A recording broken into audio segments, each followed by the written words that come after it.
네, 용인 캣맘 사망 사건의 용의자는 다름 아닌 11살의 초등학생이었습니다. 경찰은 오늘 오전 브리핑에서 해당 용의자가 벽돌을 던졌다고 자백했다고 밝혔습니다. 이웅혁 건국대 경찰행정학과 교수 모시고 이 사건 조금 더 짚어보겠습니다. 네, 어서 오십시오. 네, 안녕하십니까. 예, 많은 사람들이 깜짝 놀라는데 초등학생이라서 먼저 사건 상황을 지금까지 여드레 만인데 잡힌 게 좀 정리해 주시죠. 네, 10월 8일 날 이제 발생했던 사건인데요. 원래 예상하기로는 고양이를 좋아하는 사람들에 대한 상당한 주민의 불만에 의한 고의성 표적, 혐오 범죄가 아닌가라고 추정이 됐었습니다. 왜냐하면 이제 그 사고의 피해자께서 고양이 집을 만드는 이 과정에서 벽돌이 날아 들어왔고 이 벽돌 날아 들어온 것이 우연한 사고가 아니고 분명히 의도성을 갖고 있다. 그 근거 자체가 일단은 그 아파트하고 7m 이격거리가 있기 때문에 사고로 떨어진 것으로 보기에는 어렵다. 표적을 던졌다라고 하는 것이죠. 그래서 사실은 이제 그것의 역추적을 가능하기 위한 여러 가지 과학적 수사 기법도 동원이 됐었죠. 대표적으로는 그 주변에 나뭇가지가 떨어져 있어서 그렇다고 본다면 적어도 나뭇가지 위에서 분명히 표적이 있었을 것이다. 그래서 이른바 3D 실험이라고 하는 여러 가지 좌표값을 설정을 해서 사실은 용의자의 수를 상당히 특정을 해놨습니다. 그리고 벽돌에서 혹시 발견될 수도 있는 DNA 증거에 대한 감시도 있었는데 피해자 2건만 이제 발견이 되었고 사실 구체적인 생물학적인 증거는 없었고 그리고 이제 경찰 입장에서는 이 용의 선상에 있는 분들의 협조를 받아서 거짓말 탐지 조사까지 사실 예정이 되어 있었던 사건이었는데 어제 저녁에 소위 초등학생 3명을 특정을 했습니다. 근데 그 근거 자체가 사실은 이제 이 3, 4호 라인에 있었던 정문에 CCTV를 면밀하게 감식을 다시 한번 해봤더니 이 사건이 발생했던 직후에 초등학교 학생 3명이 나왔다. 그리고 옥상에 있었던 족적이 이 한 학생의 족적과 일치를 했다라고 하는 점에 착안을 해서 이른바 임의수사, 탐문수사의 방식으로 어제 자백을 받아냈던 사건으로 요약할 수가 있습니다. 알겠습니다. 일단은 경찰 발표에서는 해당 학생은 낙하 실험, 말하자면 이제 갈릴레오처럼 낙하 실험을 하기 위한 거다 이렇게 얘기했는데 지금 교수님이 언급하신 대목 중에서 7m가 떨어져 있다라고 말씀하셨잖아요. 그럼 여기 이 스튜디오에 이 테이블에 2배 정도 되는 적지 않은 거리인데 그러면 낙하 실험으로 보기 어렵다 이런 증거가 될 수 있는 겁니까? 7m라는 단서가요? 어쨌든 간에 의도적으로 이 벽돌을 떨어뜨린 것은 이제 분명한 것이죠. 다만 이제 목적이 무엇이었겠느냐. 그 부분이 이제 어떻게 보면 앞으로 향후 수사에 중점이 되지 않을까 생각됩니다. 단순한 낙하 실험으로 주변에 사람이 없는 것을 알면서 보냈는지 떨어뜨렸는지 아니면 사람이 있었음에도 불구하고 맞아도 상관없다. 이렇게 떨어뜨린 것인지 거기까지 생각을 못했을 수도 있고 그렇죠. 그리고 이제 낙하 실험일 가능성이 상당히 크지만 또 그것만을 그대로 받아들이기에는 수사관의 입장에서 좀 더 면밀한 조사가 정말 필요하다. 그 동기가 무엇이냐? 즉 정말 순수한 낙하 실험이었는지 아니었는지 이것에 있어서의 고의 여부가 상당히 중요한 것이죠. 물론 이제 촉법소년이라 형법적 책임을 물을 수 없지만 어쨌든 간에 소년부에 송치를 하기 위해서는 법 죄명을 정해야 됩니다. 그런데 고의가 없다라고 한다면 예를 들면 그냥 과실치사로 일단 의율할 수가 있죠. 그리고 고의가 있다고 한다면 사람이 맞을 수도 있다라고 하는 것까지 얘기를 할 수 있다라고 한다면 사실은 이제 살인죄를 의율할 수도 있고요. 미필적 고의가 될 수도 있는 거예요. 물론 이제 이 촉법소년이기 때문에 형사적 책임을 물을 수는 없습니다. 하지만 형식적 요건상 일단은 경찰에서 소년부에 송치를 할 때 의율을 하는 죄명을 일단 정해야 되기 때문에 그런 부분에 있어서 향후 수사의 방향은 과연 목적과 동기가 무엇이었느냐 그리고 지금 이야기하고 있는 대로 정말 1초, 2초, 3초 떨어지는 속도와 질량 간의 관계를 정말 실험하기 위한 것이었는지 아니면 다른 이유가 있었던 것인지 이 부분이 앞으로 중요한 수사의 초점이 되지 않을까 보입니다.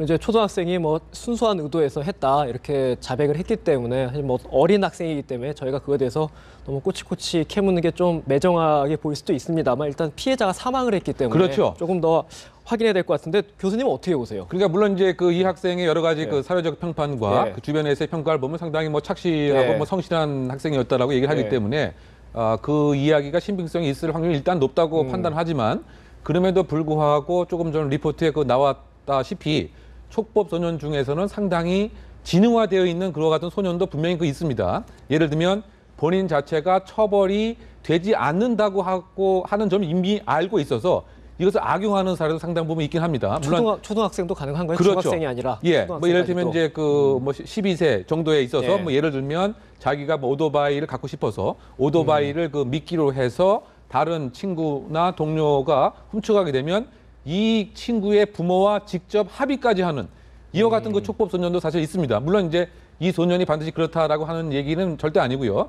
그런 측면에 그에서 봐서는 사실은 이제 여러 형태의 청소년 비행을 우리가 조금 더 면밀하고 심도 있게 봐야지 과거처럼 그냥 낭만적인 아이들의 범죄라고 보기에는 지금 발생하는 여러 가지 범죄가 상당히 예. 좀 진화되고 있다라는 그렇겠죠. 면도 우리가 좀 주목해야 되지 않을까. 일단은 뭐 피해자가 숨졌기 때문에 초등학생이지만 좀 더 짚어보지 않을 수 없는 상황인 것 같은데 그 지금 말씀하신 것 중에서 촉법 소년 중에서는 오히려 그걸 알고 악의적으로 이용하는 사례도 없지 않다라고 말씀하셨는데 마침 보면 최근에 초등생이 연루된 사건들이 좀 몇 개 있었던 것 같아요. 그렇지 않습니까? 네, 그렇습니다. 뭐 대표적으로 네. 보면은 이제 뭐 서울 그 송파에서 예. 이것도 역시 그 아파트 그 고층에서 돌을 던졌습니다. 근데 이 목적 자체는 돌이 어떻게 깨지는가가 상당히 궁금했다. 그런데 그 지나가는 행인이 맞아서 상당히 좀 위험한 상태까지 다행히 숨지진 숨진 않으셨고요. 않았습니다. 정상이죠. 예. 그런데 예. 또 그 광주에서 발생한 그 사건도 역시 초등생들이 돌을 던졌는데 지나가는 그 여성이 맞고 뭐 중태에 빠진 다음에 결국은 뭐 사망을 또 했었습니다. 이 예. 사례에서는. 그래서 결국 이제 그 사안에서도 촉법 소년에 해당이 되었지만 어쨌든 고의성은 없었다고 해서 일단은 과실치사로 네. 우유를 하고 촉법 소년에 그 해당되기 때문에 형사적 책임은 이제 묻지 못했던 것이 최근의 사례였습니다. 그 왜 이렇게 자꾸 일어나는 것 같습니까? 교수님 보실 때는. 뭐 근본적으로 본다고 하면 그 최근 뭐 청소년 비행의 가장 큰 이유 중 하나가 이를테면 가정이 뭐 예를 들면 열악하지 않다고 하더라도 예를 들면 자극 추구라고 하는 흥미 추구의 목적으로 여러 가지 비행이 빈발하고 있는 것도 사실입니다. 네. 지금 뭐 설명을 들었던 바와 같이 돌멩이를 던져서 어떻게 깨지는가 이렇게 보면 자극도 추구되고 뭐 도망가기도 하고 이것이 하나의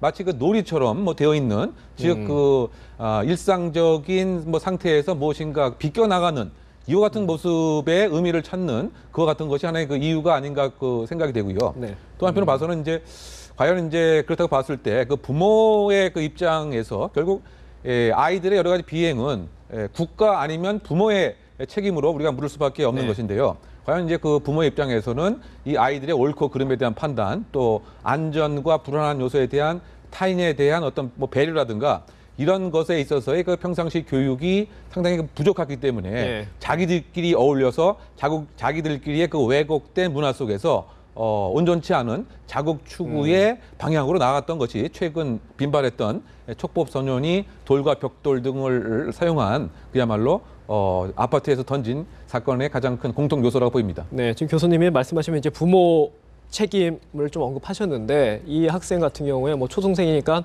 형사처벌은 안 된다 하더라도 부모의 책임과 관련해서는 뭐 민사소송, 아까 리포트에서도 민사 손해배상 뭐 청구 소송 그런 얘기가 나왔었는데 실제로 가능합니까 그게? 그렇죠. 이제 그 민사법의 그 규정에 의하면 자기가 직접적인 책임의 능력이 없는 경우는 이 사람을 관리하는 책임자가 대신 책임지도록 돼 있죠. 그것이 결국 이제 10세 아이 같은 경우는 이제 부모가 됩니다. 이 사례는 좀 어떤 것 같아요? 이번 사례도 역시 이제 지금 뭐 부모가 다 온전하게 계시는 것 등으로 봐서는 부모가 분명히 민사상 그 책임을 뭐 부담하리라고 생각이 되고요. 지금 그 아이가 한 명이 아니고 세 명이서 그 함께 그 올라가기 때문에 일정한 뭐 책임과 뭐 과실의 그 비율에 따라서 민사 책임 액수의 청구액도 사실은 상당히 좀 상해질 가능성이 있다고 생각됩니다. 그 또 제가 문득 의문이 드는 게 이런 부분이 있어요. 그 피해자 측은 현재까지 계속 이제 겨냥해서 던졌다 그렇게 이제 의도성을 뭐 주장하는 걸 알려주고 있습니다. 물론 이제 숨졌기 때문에 당연히 억하심정이 있을 수도 있고 실제로 의도성이 있었다라고 판단을 할 수도 있는 겁니다. 어쨌든 경찰은 소년의 말을 믿었는데요. 이 부분이 혹시 어떻게 보면 촉법 소년이라서 경찰이 물론 나중에 검찰이 기소를 못하는 사안이기 때문에 좀 어떻게 보면 자백을 좀 더 쉽게 받아들였다 그렇게 의심할 수도 있는 대목이 됩니까? 그 아무래도 이제 이것이 예를 들면 뭐 표적으로 의도성을 갖든 안 가졌든 간에 최종 결과는 이제 동일한 것이죠. 똑같은 거죠. 기소를 못하는 거죠. 형사 책임을 이제 물을 수가 이제 없는 그와 같이 이제 보호 처분 중 하나거든요. 이게 경찰이 그 소년부에 송치하게 되면 1호 처분부터 10호 처분까지 이제 그 소년부 판사가 내게 되는데.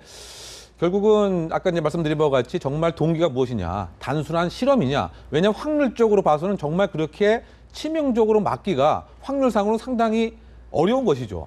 그렇다고 본다면 표적으로 겨냥할 가능성도 배제할 수는 이제 없는 것이 아니냐라고 하는 상황에서 과연 이 아이의 진술의 신빙성을 어떻게 판단할 것인가의 문제가 상당히 이제 하나의 관건 같은데요. 그러기 위해서는 이제 신뢰할 수 있는 사람이 함께 이 아이 옆에 동석을 해서 제시하지 않는 그와 같은 신문 기법으로 비디오 촬영이 되고 그러면 신빙성이 있는가에 대한 판단을 법원이 좀 더 객관적으로 할 수 있기 때문에 그와 같은 이제 그 수사 조사 그 환경에서 신빙성 여부가 판단 지어지지 않을까 보입니다. 네. 글쎄 아직은 뭐 이 초등학생은 뭐 중력 실험을 하기 위해서 했다고 하는데 과연 뭐 초등학교 과정에서 그런 게 있는지 저는 잘 모르겠습니다만 이 학생 일단은 제가 궁금한 게 형사적으로 이 학생이 만약에 경찰이 일단 무혐의 그래서 무혐의 처분이 되는 거죠. 그러니까 그 무혐의가 아니고 이제 어쨌든 간에 지금 분명히 이제 사람이 죽었기 때문에 뭐 과실 뭐 치사든 또는 뭐 다른 죄명이 적어지겠죠. 촉법이기 때문에 그래서 이제 이것을 소년부에 송치합니다.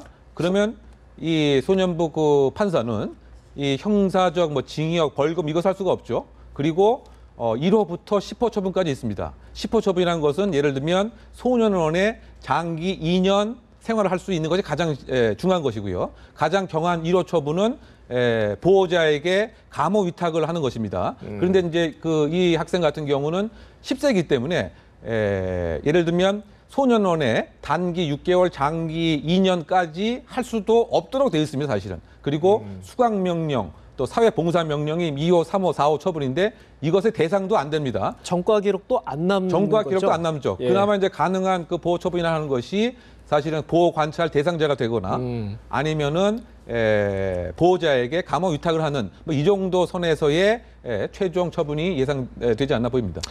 네, 뭐 중력 실험 뭐 이렇게 의도성이 없다고 하더라도 참 피해자 유족들로서는 참 진짜 답답한 노릇일 텐데.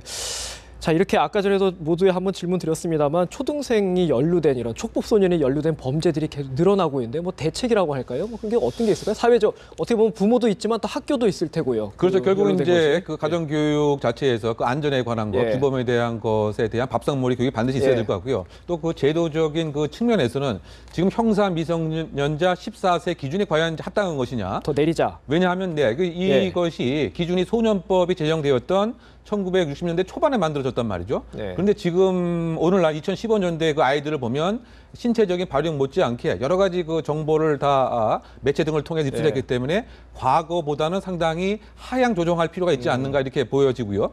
그래서 그 선진국에서는 나라마다 좀 다르긴 하지만 10세, 8세까지 그 하한선을 내린 곳도 있습니다. 그만큼 뭐 지능화되는 경향도 있고 옳고 그름에 대한 판단은 충분히 할 수가 있다. 그리고 또 한 차원에서 본다면 국가가 개입할 수 있는 여지가 있어야 되는데 그렇다고 본다면 그 하한선이 낮춰야 일정한 개입을 할 여지가 있다. 뭐 이와 같은 측면에서 이번 법제도에 대한 또 다른 뭐 검토도 필요하지 않는가 개인적으로 생각합니다. 다른 나라는 어떻습니까? 중학생 정도까지는 촉법 소년에 포함됩니까? 그런데 아까 이제 뭐 예를 들면 이제 뭐 미국 같은 경우는 뭐 주가 50개 주가 있지 않습니까? 다 다르다는 거죠. 다 다른데 가장 낮은 것이 뭐 제 기억으로는 8세까지도 낮춰져 있습니다.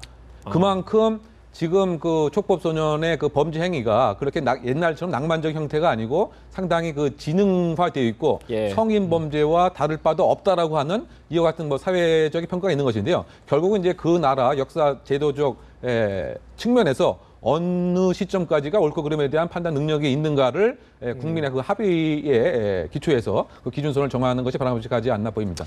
네, 어쨌든 뭐 말씀하신 것처럼 이 사건을 계기로 뭐 촉법 소년 나이대를 어떻게 해야 되냐 그 부분도 좀 사회적 논란이 다시 되지 않을까 뭐 싶습니다.